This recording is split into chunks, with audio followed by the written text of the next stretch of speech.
Welcome back to AOL Noisecreep Invades Inferno Festival, Day 3, with Fernando Ribeiro of Moonspell. And this scarf. My scarf. How are you? I'm doing very well. My scarf is doing lovely. Oh, what cologne is this? My God. It's Azaho. Azaho. It's like a damn aphrodisiac. I don't think enough metalheads wear cologne. They should. They'll get more of what they want. So currently you're touring an Alpha Noir and Omega, which is a pretty interesting collaboration. It's just weird. It's good, weird. It's good to be weird, you know, because nowadays, I mean, especially with a band as Moonspell's been around for 20 years, it's more important than ever to keep it fresh and interesting. That's why we, you know, kind of opted to do this double album with trying to expand our musical experience, trying to also to comprehend all the sensibilities of the fans and our natures as composers. But tonight at the Inferno we're doing something even more special. Okay. We got invited, you know, by the Inferno organization, and we told them, why don't we do like a vintage set, just Wolf Art and the religious songs, our two first albums, and they were really up for it.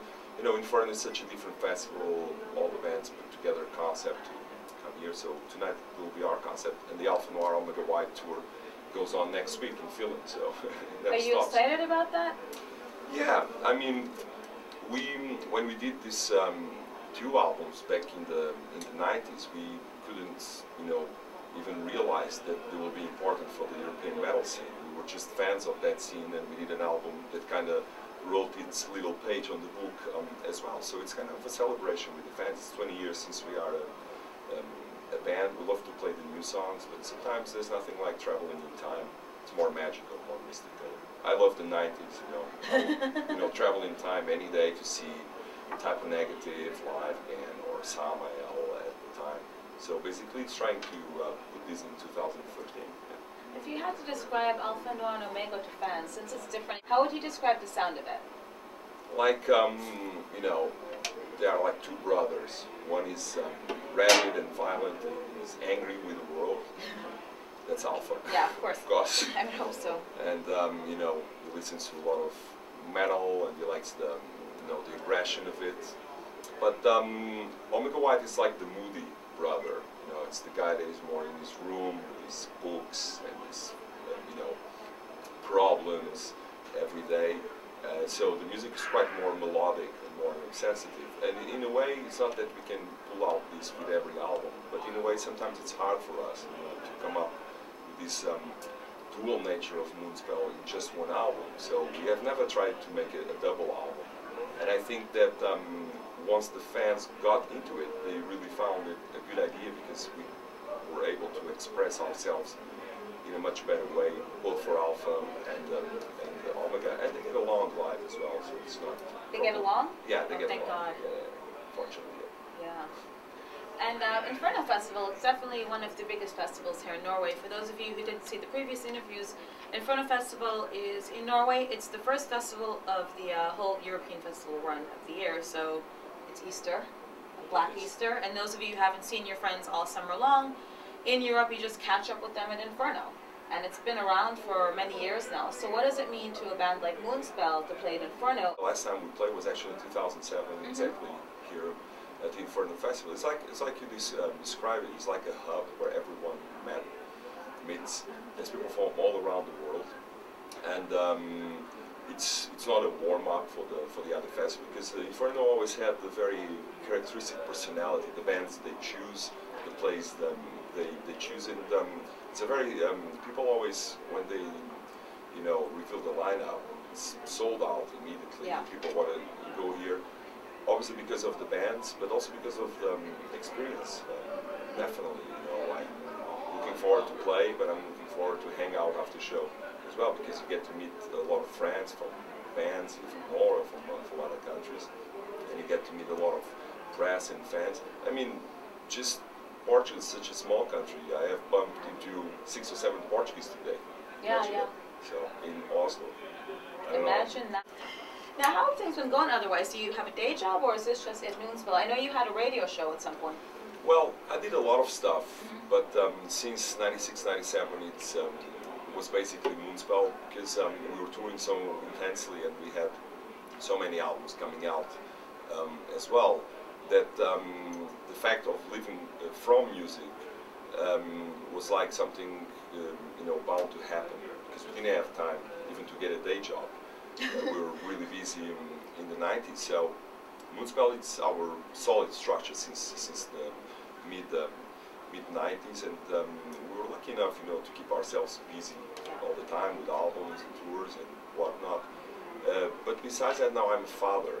So oh, congratulations! Thank you. And that's you know, like in between the bands and my kid, there's no time for anything else, no project. So it's just, you know, rock and roll and domestic duties. How you know. cool, married life and everything. That's so sweet. It's good because I get the both of, you know, the lifestyles, which is great. I've just been in the States and in Canada as well. It was a great tour for us with Marduk and Inquisition.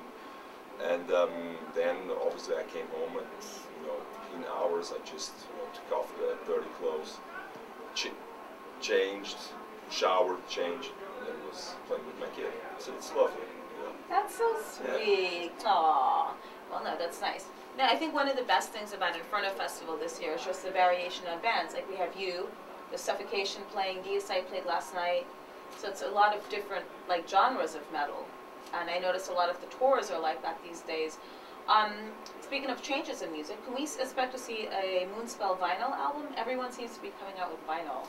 Well, I think that nowadays, like the full discography of Moonspell is available on vinyl, because Century Media, our old label, put a lot of stuff out or licensed it, and also the new label, Napalm Records, they always do vinyl editions. It's quite, you know, ironic in a way, but I've always been into vinyl. I still have my record player set up, I still have my old vinyls, and sometimes it's just, you know, a new way of listening to music. You just are, you know, you are like hungry for new music and you can't wait, so you go online and you go on iTunes or whatever, and you just buy it, and then you order the vinyl to have the physical evidence that you like that band and that you're paying respect to that band. I mean, hands down, even though every band likes to sell CDs and needs to sell CDs, and that's very cool special editions, I'm happy with this return of the vinyl, and sometimes I can't believe that our old vinyls, the original ones, like the EP,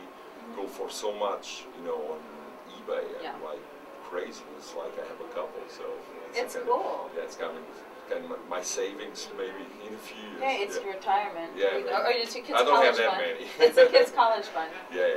What's it like being on Napalm Records? You like it there? It's cool. They are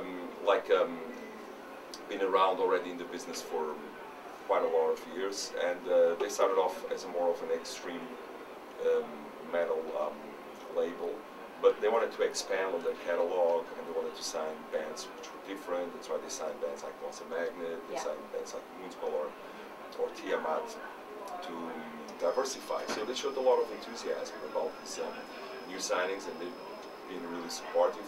With Moonspell, I mean, I never had a problem with any label. We know the game. I mean, it's been 20 years, we know the rules. Sometimes things do not go as you expected, or many times. But I always believed in collaborating with labels, Century Media, SPV, and now with Napalm. It's better for both sides. It's much better if, for instance, I give them like the guidelines to Moonspell bio or press info, than having just a kid that never heard us, you know, writing. So I believe bands always have an input, so that's why we get along with labels. And Napalm is definitely a good label and growing, which is always great. And what are your plans for 2013? Basically touring. We already did North America, but we're coming back for sure before the end of the year. And after this one, we're going to, after Inferno, we're going to do a small Finnish tour. It's been a while since we played there, so we're going to play there in 3 cities. And then we go on tour with Insomnium from Finland, all around Europe. We already did Europe in 2012, but now we're doing more like South Europe, like Spain and France. We're going to the UK as well. And then it's the festival season that will take us to the end of August. Then we're booking stuff maybe, because we've been already touring for 1.5 years for this Alpha Noir. We've been in Latin America, in Brazil, but people liked it and they want us back. So I think 2013 will be just dedicated to touring and hopefully spending some time with my kid, which is hard. How old's your kid? He's going to be 1 year old. He's Yeah. tiny. Yeah, well, he's Like big. fit in the palm of your hand. Oh, Yeah, he's big. Yeah, he's big. He's getting quite big and heavy. And so I wanted to do like an EP with 4 or 5 songs, but in Portuguese. But let's see if we find the time. It will be just a project that we'd like to do because of an Alpha Noir song called In Nome do Medo. And that went really well. And it's in Portugal and in Hispanic speaking countries and in Brazil. Everybody knew the lyrics and everybody thought it was a great idea. So we might expand on that idea. But first, we gotta get that really touring. Yeah. I think it's a really good idea to do that for the Latin community because it's a big thing in metal. And that's where a lot of the fans are from the Latin communities. Like even in California, for example, they nickname a lot of Spanish people and Mexicans and South Americans Satanic Hispanics. Yeah. I couldn't believe that. I'm like, what? We met some in LA last time. Yeah, I'm sure you did. Yeah. So that's going to be good. It's going to be a very big year for Moonspell. Definitely check out their album Alpha Noir Omega on Napalm Records. Do you have any messages for your beautiful fans? Well, my beautiful fans. Now I'd like to thank you. It was great seeing you again. Yeah, you too, and smelling your Yeah, my perfume. It's not that good. She's making me look good. So I'd like to thank for the support. Hopefully people will keep coming back to the Moonspell shows. I mean, it's been 20 years, so we're kind of in a celebration mode. We're playing everywhere in the world. So I hope to see you guys in one of the lunar nights, as we say in Portugal. So enjoy it. Rock on. What's your website? Well, moonspell.com and obviously facebook.moonspellofficialband. www.moonspell.com or Facebook. Definitely pick up the new album and for sure catch them live. See you guys soon.